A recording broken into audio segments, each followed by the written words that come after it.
Hello everyone, we have many updates for this week, so let's get straight to it.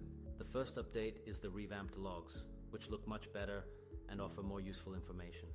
When I click on a specific log, I see metadata at the top related to that particular call to the language model.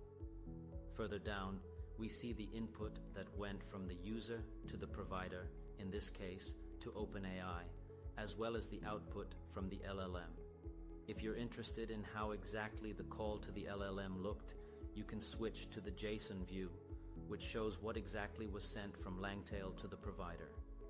Another super useful feature is the ability to open a given log in the playground using a button at the top. So that's all regarding logs. Let's move on. We've added support for the new OpenAI tools, and we've put a lot of effort into it. Let's see how it works. First, let's create two simple functions. One that will be responsible for finding out the weather in a given location. Let's generate it now. Here we have it. It looks fine, so let's save it. Now let's generate the second function, which will be responsible for finding out the stock price for companies on the stock market. Let's generate it now. The function looks good, let's save it. Now we have created functions, and we can show how parallel functions work in OpenAI. As a user, I can write an input that will read, "What is the weather in Prague?" and "What is the stock price of NVIDIA?"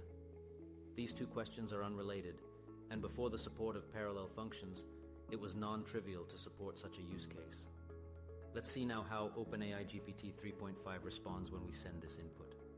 As we can see, it correctly understood that for this input, we need to call these external functions to get the necessary data. The generated functions are even type-safe. When we hover over the first function, we can see what inputs it expects.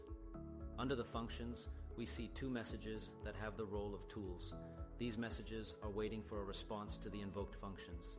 Within the playground, we can write the responses ourselves and hit send again, and we will see that the LLM at this point creates the final response. Tools are, of course, supported in the new logs as well, so it's clear to see how the LLM reacted to the given inputs. We've done much more, but I want to keep this video short, so we'll talk about the rest next time. Thanks a lot and take care.